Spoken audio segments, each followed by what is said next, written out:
Hello, Princess. It is day 2 aboard MSC Seashore, and I think I'm going to change things up a little bit. The cruise is going, well, you know what? You're going to have to wait a little bit to find that out. What I'm going to do is just some basic YouTube-friendly review videos and things like that to keep everybody, I don't know, tied over until the real stuff drops eventually, probably when I get back home. Here I am in Central Park. It's a main dining room for lunch, and I have not scanned the menu yet. What I've been doing, or the plan right now, is to just try all the services in the dining room. So I had dinner last night in my normal one. I had breakfast here, I think, and now I'm back for lunch, which then frees me to go to the buffet and maybe a specialty restaurant or two. You'll find out about all of that in the main series when that starts to roll. All right. Yeah, I'm hungry, so I'm going to scan the menu, and let's get this bit going. Same as the last two services I had in the dining room. They do start out with a bread course, and there on the left is a White Russian I got at one of the bars. It took a while to actually find a bar that was actually moving. I was in the atrium for a while and kind of slow, but I made do. And just arrived is the spinach, cheese, and artichoke dip served with tortilla chips. Served with very few, which looks like 6 tortilla chips. All right. And this is the island ceviche with scallops, shrimp, fish, not to say what kind of fish, mango, and something else. It's got red pepper, but that's not on the menu. Either way, okay, ceviche, let's give it a try. I suppose I should give a little bit of insight into why I decided to make the change. Things have not been going the best, so I thought, you know what, let's give them a chance to recover a little bit, you know, and then I can explain everything, you know, quickly with the full view of everything that's happened. Maybe even do the recap before the real series. I don't know. We'll see how things go. So, yeah, gonna have to wait a little while for the full decree and me completely uncensored. And I don't want to, well, you know what, there's other reasons too. So it will be coming, maybe here, definitely over on, New Tech, but we'll see how it goes. But having said that, let's get back to the main programming. The artichoke and cheese dip was shockingly good. You'll understand why later. But that was, I will say, the best savory item I have had on board so far. Granted, it's only lunch on day 2, but, you know, for a dip to hold that position now, okay, a little bit surprising. And the ceviche was also really good.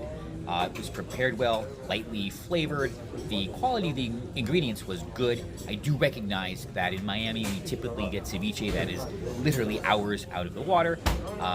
Not really feasible here. So I will say the only thing that probably could have made it better was if they had nets and long lines off the back of the ship. But it was enjoyable, so yeah, if you're into ceviche, give it a try. The main course has arrived, and it is the Marinara meatball sandwich.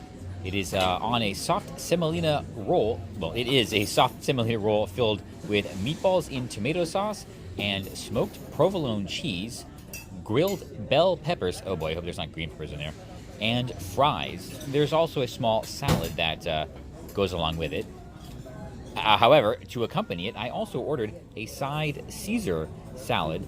My intent was Italian cruise line meatball sandwich. Well, let's see how they do with something just so stereotypical. They weren't done in true European fashion. They offered ketchup and mayonnaise to go along with the fries. So I decided, what the heck. All right, let's get the weird out of the way first. The Caesar salad, the dressing was a little runnier than I'm used to, which was kind of bizarre. It also had a sweetness, which I found very off-putting. It was almost like they used Miracle Whip for a base instead of something else, so it did not work too well. Okay, but the meatball sub, or meatball sandwich, actually turned out pretty good. I like the meatballs. The sauce was kind of a typical Italian, is that very light marinara. And I will say that my American palate expects a more hearty marinara for a meatball sub, but I get it, you know, it's a cultural thing. So it did turn out very good. The bread, or the hoagie, was very light and toasted perfectly, so that worked out very well. One thing I will say was I was a bit well, perplexed as to why there was lettuce, tomato, and onion on the side. And then it dawned on me that plate is prepared for any sandwich. So that would be the same setup that you get with either of the burgers. Okay, I will say it feels a bit too optimized because, you know, I'm gonna go out on a limb and say that the lettuce, tomato, and onion is just wasted with the meatball sub, because who would put that on a meatball sub? So I think maybe a little bit of specialty in that respect would be better. But I did enjoy the meatball sub, so I'll leave it at that. I did order dessert, and I don't know. I actually have no expectation. The other options were New York cheesecake, ugh, and Boston cream pie, ugh. This is the chocolate cake. It is a perfect size, and I like the presentation. Of course, I had to go with some vanilla ice cream, and looking at it, the ratio, ooh, it is almost perfect. That was a thoroughly enjoyable dessert. The chocolate cake was an Italian chocolate cake, and I've said before, not usually a fan of Italian desserts, but it was a great execution. I will say my American palate expects frosting, and it did have a layer of mousse on it, but you know what, that's fine. It was still put together very, very well. It sealed, or the deal was sealed by ordering the side of ice cream with an almost perfect ratio. And there's like one bite of chocolate cake left, which I'm totally okay with. I mean, I could have gotten more ice cream. Oh, I will mention, though, that apparently they did pick a good ice cream supplier. It is nice and creamy and supple, not that weird icy stuff that I've had on other lines. So, yeah, I'm going to say if you really want a good dish on MSC so far, it's got to have chocolate in it. First time I have gotten one of the scenic elevators. Hopefully we'll make it all the way to, whoops, 18. Not too scenic right now, I guess. Oh well.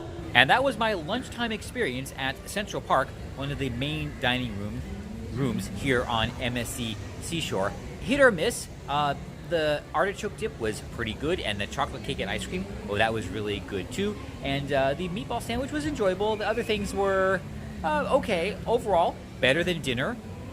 Maybe on par with breakfast this morning. You'll have to watch the full decree to see all of that. But it was still, you know, it was an enjoyable lunch. But time to move on, figure out what's going on this afternoon. I will preview a little bit.